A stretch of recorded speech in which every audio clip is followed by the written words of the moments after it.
I never imagined my life would be ripped apart over something as stupid as a few flower pots. But that's exactly what happened. My wife was 7 months pregnant, and in one single violent moment, she was shoved off our balcony by the HOA president. My daughter never made it into this world, and I'll never forget the sound of my wife's scream as she fell. That's where it all began. We had only lived in Oak Ridge Estates for 3 months. It was supposed to be a dream, tree-lined streets, decent schools nearby, neighbors who waved when you drove by. I pictured raising our little girl there, painting her nursery planting flowers on the balcony, while my wife Maya rocked in her chair. I thought we'd found peace. I couldn't have been more wrong. The day Patricia Wilson knocked on our door, the air was so normal it almost felt staged. 2:15 in the afternoon, I was in the kitchen making lunch, Maya out on the balcony tending to marigolds we'd planted together. The knock was sharp, deliberate.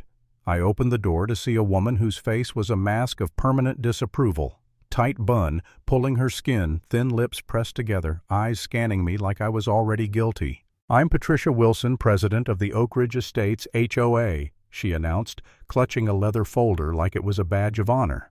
No hello, no smile, just entitlement dripping from every word.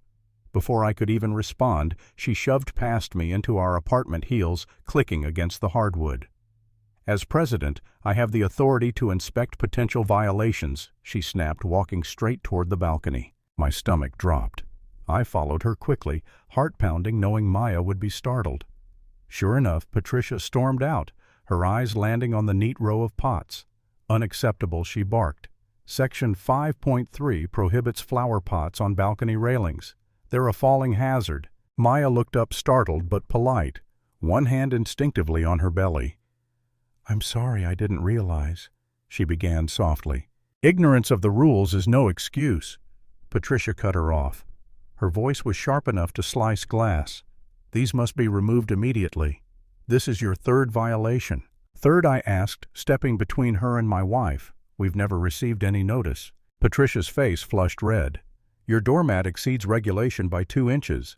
Your curtains are not the approved beige or white. Don't play dumb." I tried to keep calm. "Look, if the flowers are an issue, we'll move them right now. There's no need for this." But Patricia's eyes narrowed, lips curling.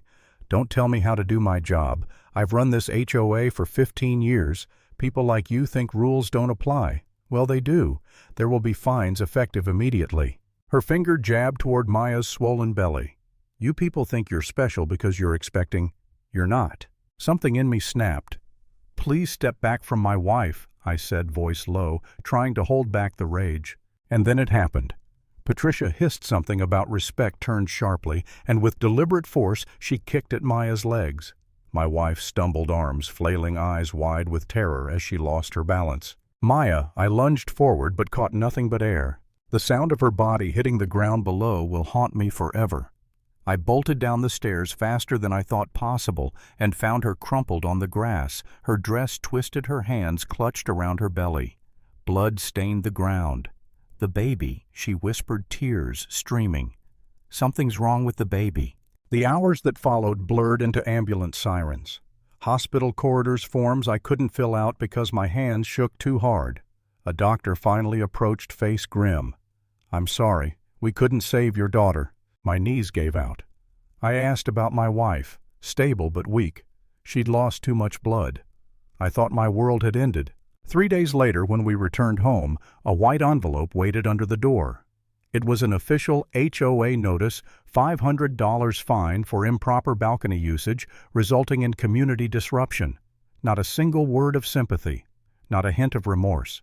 Just business as usual for Patricia. I wanted to walk away, to pack our bags and disappear. Maya barely spoke. She wouldn't look at the nursery we'd painted bright yellow. She shut herself in the bedroom and didn't come out. I sat in the living room alone, drowning in anger and grief, wondering if I had failed her, if I had failed both of them. Maybe we should have read the rules more closely.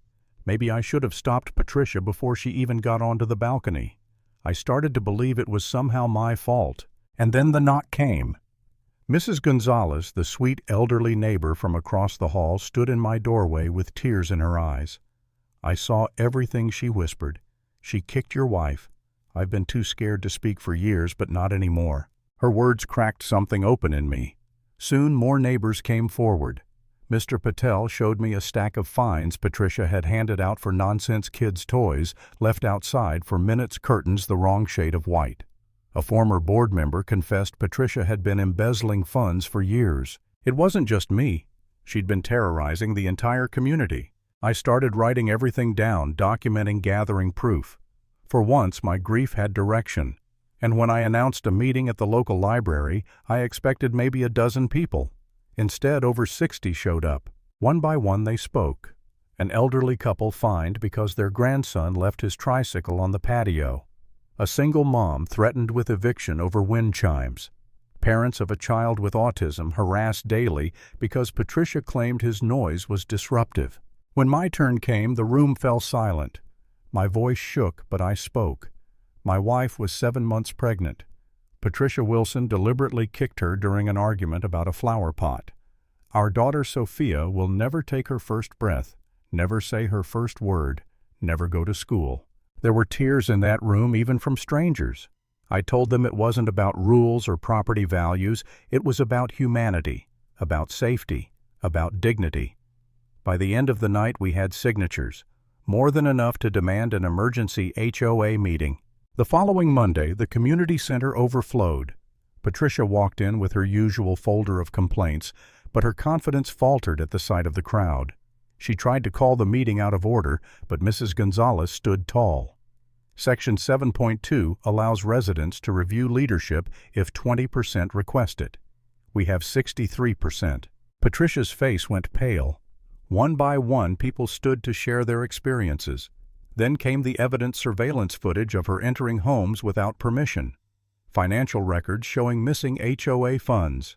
And finally, I stood again holding medical reports describing how my wife nearly died, how our baby didn't survive. The silence was heavy, broken only by muffled sobs. Patricia tried to interrupt, but the crowd drowned her out. When the vote was called, it was unanimous. Patricia was stripped of power. Residents demanded police involvement, and they got it. 3 months later, I sat in a courtroom, heart pounding as the judge read the verdict. Guilty of assault resulting in the loss of unborn life, unlawful entry, harassment, and embezzlement. 5 years in prison.